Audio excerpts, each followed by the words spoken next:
Pour l'aide à la personne âgée, je dirais que ça représente au moins 200 emplois directs.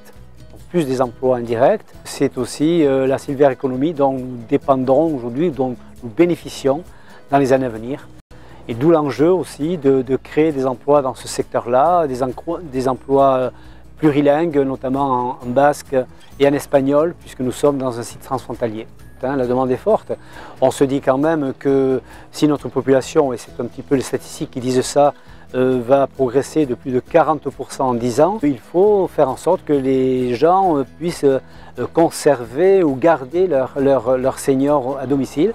Mais il faut aider les aidants, former les aidants, mettre du personnel en place, mieux rémunérer ce personnel, que ce personnel soit plus nombreux, puisqu'effectivement c'est une grosse problématique pour que les personnes soient bien accueillies et qu'elles le soient aussi à domicile. Prácticamente la mitad de los recursos públicos que dedica el área de bienestar social a la política social está dirigido a personas mayores, ¿no?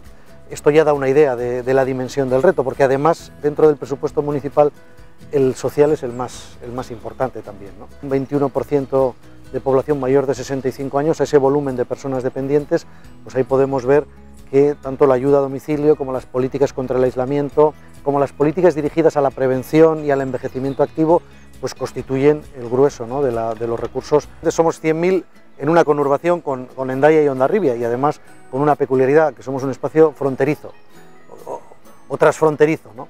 Y eso deberíamos intentar trasladarlo también a una serie de servicios públicos que se dan. Podemos generar sinergias y que podemos actuar de forma complementaria las tres ciudades. Ekonomikoki esan beharra dago honek guztiak, sektore honek sortarazten duela enplegu mota bat, sortarazten duela hornitzaileak izatea, sare zentzu horretan ekonomikoare egiten da, eta lehen esan dugun bezala, sare ekonomiko hori haunditxo egingo da datozen urtetan, gure beharrak ez dira gutxituko. Haunditze bat izango dela, nik uste bide horretan kalitateari begiratu beharko zaiola. Eta zer esanik ez, beraz, ez Hondarribian bakarrik, baizik eta Irunetan Hendaiarekin batera, zalantzarik ez alaxe datorkigula. Bai aipatu nahi nuke, lehen aipatu ez dudalako, baina eskualde mailan ere eskaintzen diren zerbitzuek horretarako aukera handitzeko parada emango digutela.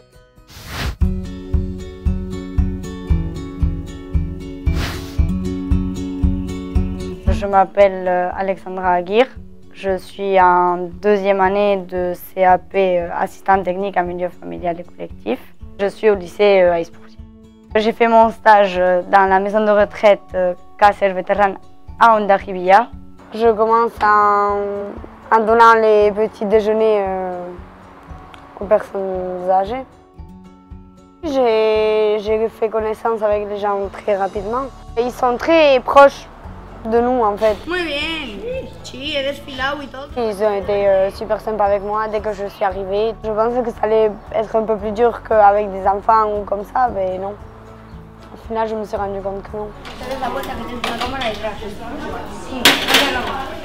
Le premier jour que je suis arrivée, j'ai été un peu timide, mais après je me suis bien intégrée à l'équipe et tout ça. Je m'attendais que ça se passe bien, mais pas autant bien. Moi, je parle l'espagnol couramment. Les avantages, c'est vu qu'au lycée, on fait de l'espagnol, comme ça, on vient en Espagne, on pratique parler un peu la langue et tout ça. Et c'est bien pour travailler ici comme pour travailler en France.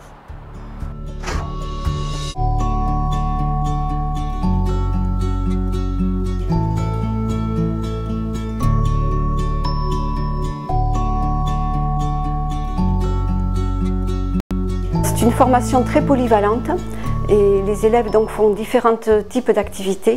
Les élèves qui sont motivés, elles travaillent après le CAP. J'en ai vu une dernièrement au CCAS Hendaye, il y en a dans les maisons de retraite. Alors bon, souvent ça commence par des CDD bien sûr, mais les élèves qui sont motivés, oui, il y a la polyclinique, oui, il y a des débouchés. Ils préfèrent le milieu des enfants par exemple, ou le milieu de la restauration, plutôt que de s'occuper des personnes âgées, ce qui est normal, à 14-15 ans, c'est normal. Mais par contre, Ce qui est intéressant, c'est que les élèves évoluent au cours du cursus des 2 ans et la plupart se tournent ensuite vers l'aide à la personne.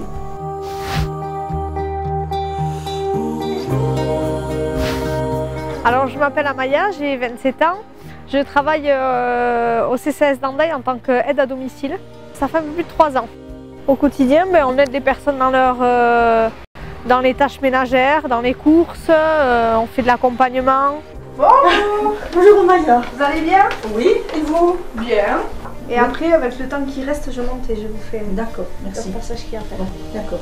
À force, avec le temps, on crée des liens quand même, on commence à se connaître, on se voit plusieurs fois par semaine. Ça lui permet d'avoir un contact régulièrement. C'est technique pour le côté entretien des maisons et tout ça, qui est à la portée de tout le monde. Mais par contre, il y a le côté relationnel qui est très important. Toute la semaine d'être à leur côté et puis on rencontre leurs proches, leur famille. C'est une relation particulière qui se crée et une relation de confiance. Hola! Et je vais commencer à faire le lit, d'accord? Ah voilà. Hein? Elle n'aime pas trop qu'on lui serre le lit. Le soir, elle puisse se glisser sous les draps tranquillement. Certaines ne voient personne toute la journée et de nous voir ne serait-ce qu'une heure ou deux, ça égaye leur quotidien. Es única. Única, en Daya no hay otra como ella.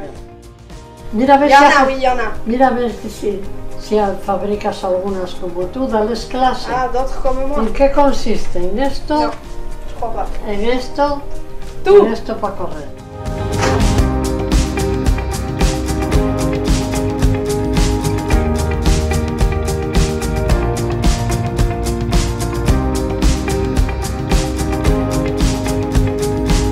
Il y a de l'emploi. C'est un gisement d'emploi. C'est un gisement d'emploi, c'est quand même un recrutement qui peut se faire après des études qui sont relativement courtes. Le DAES ou un titre d'assistante de vie aux familles, en 1 an, ça se prépare. Et vous pouvez être diplômé, un jeune peut être diplômé et peut accéder à l'emploi.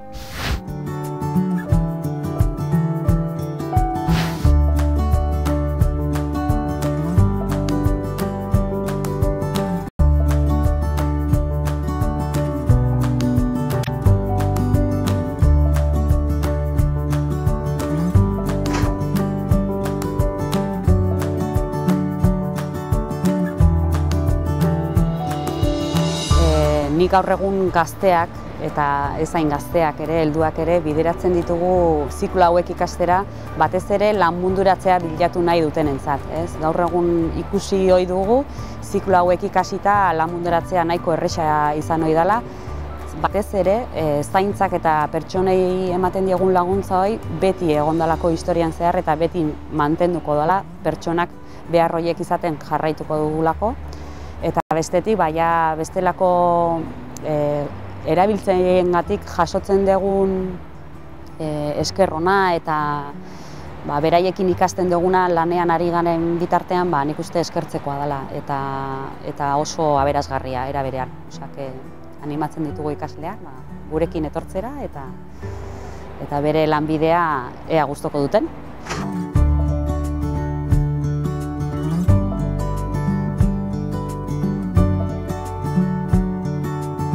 Alors j'ai suivi une formation d'aide-soignant donc à Cambo-les-Bains. Cette formation a duré 10 mois pleines et j'ai ensuite pu travailler dans différents services en France. C'est vrai qu'ici à Cambo-les-Bains on parle basque, français et on a aussi un peu l'espagnol. J'ai effectué un stage à l'étranger l'année dernière à l'hôpital Bidasoa à Irún. Et ça m'a aidé, notamment ce stage à l'étranger, à trouver du travail en France notamment. Où c'est vrai que c'était une vraie nouveauté pour les cadres de santé quand je me présentais avec mon CV et ma lettre de motivation. Ils étaient très interloqués par mon stage à l'étranger. Ça m'a grandement facilité mon insertion professionnelle. vraiment, on a vraiment une grande différence de profil avec, par exemple, des petits jeunes qui sortent du baccalauréat, de bac, par exemple, professionnel, de bac technologique. On a des personnes qui sont en vraie reconversion professionnelle, issues de milieux professionnels très variés. Ça peut être, par exemple, des professionnels du tourisme, de la vente. On tient vraiment à valoriser cette évolution professionnelle. En tant qu'aide-soignant, on peut faire une formation d'infirmière. Et puis on peut même évoluer encore plus. Donc non, c'est un vrai ascenseur, on va dire, un réel ascenseur professionnel que ce métier d'aide-soignant, oui, tout à fait. J'ai 29 ans, j'étais chauffeur routier avant d'attaquer cette formation d'aide-soignant. C'est suite à un licenciement économique que je me suis dirigé vers cette formation. Je ne me suis jamais posé la question de cette formation parce que pour moi il fallait suivre un cursus scolaire. Et c'est une infirmière d'un hôpital qui m'a dit pourquoi pas tenter ça. Du coup j'ai essayé donc en EHPAD, j'ai fait des stages d'observation en EHPAD, dans l'handicap. Ça m'a énormément plu et donc j'ai passé mon concours comme ça. Ils cherchent des aides-soignants partout, dans tous les domaines, énormément de structures. Je sais que je vais trouver du boulot très très rapidement.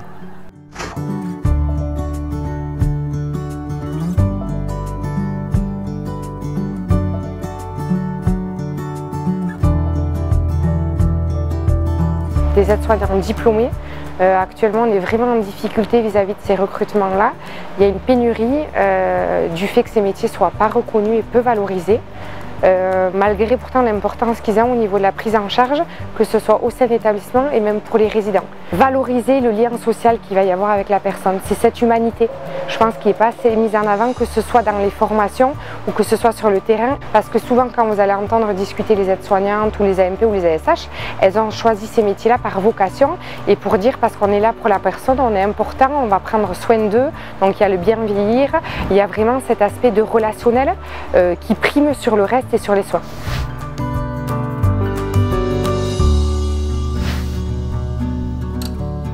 Je m'appelle Emmanuelle, je suis infirmière coordinatrice au centre de santé Saint-Vincent-Conchabéry sur Hendaye. Il faut vraiment s'adapter à chaque patient, chaque famille, chaque entourage. À domicile, déjà, on est chez eux, hein, donc on n'est pas chez nous, on ne fait pas ce qu'on veut. Bon, ce week-end, comment ça s'est passé? Oui, bien. Ah, il ne faut pas que moi je me loupe, c'est ça? Vous mettez la pression. Non, non. Et c'est fini. L'organisation déjà ne serait-ce que physique, puisqu'on change de lieu de travail tout le temps. Alors on s'adapte. L'atout majeur au domicile, ça restera le relationnel. Où est-ce que vous avez mal, madame? Le dos, maman, le dos. Toujours le dos. Voilà, le matin. Je ne plus par terre. La moyenne d'âge de notre patientèle, c'est quand même 85-90 ans. On a une patientèle assez âgée.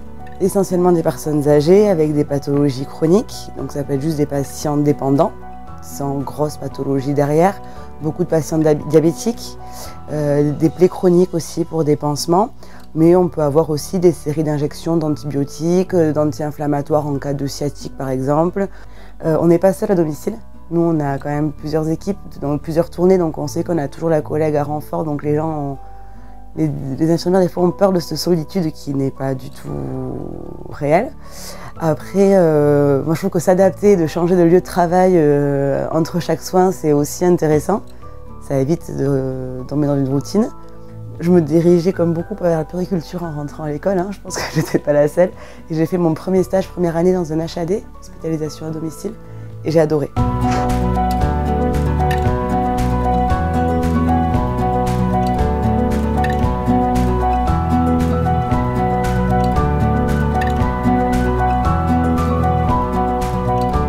Il y a 10 ans, nous ne formions que des infirmiers qui se destinaient à être hospitaliers, pour la plupart.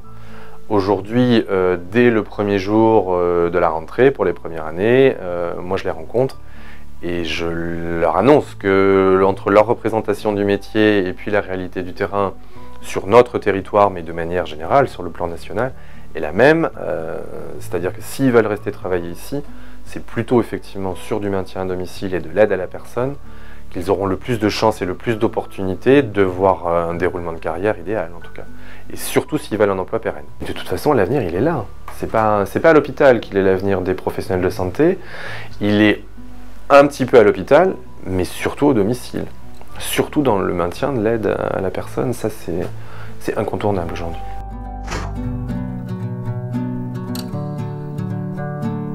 Moi, ce qui m'a plu en maison de retraite, c'est le relationnel, c'est le suivi sur le long cours, c'est les projets qu'on peut mettre en place, l'évolution. Ils sont vraiment là avec nous à durée indéterminée, pas comme à l'hôpital où les séjours peuvent être plus courts. C'est leur domicile, l'EHPAD. Donc c'est pas du tout la même relation qu'à l'hôpital, même si à l'hôpital, tout ça, on peut l'avoir aussi, bien sûr. C'était une vocation, c'est vraiment l'EHPAD qui me plaît, parce que pour moi, un soin technique, on l'a acquis, mais un soin relationnel évolue tous les jours, tout au long de sa carrière, et même du jour au lendemain, suivant les pathologies. Et ce qui me plaît aussi, c'est que les résidents, vu qu'on les connaît, on sait s'ils vont pas bien, même quand on rentre dans la chambre, au visage, on reconnaît, on crée des liens, et aussi on connaît leur médecin traitant, il y a vraiment une relation qui se crée, c'est plus une ambiance, pas familiale, c'est pas ça, mais il y a vraiment une relation qui est là. Et ce que j'aime aussi, c'est tout bête, mais quand il y a des familles qui nous appellent, ils se présentent même plus, mais on sait qui c'est qu'on a au téléphone.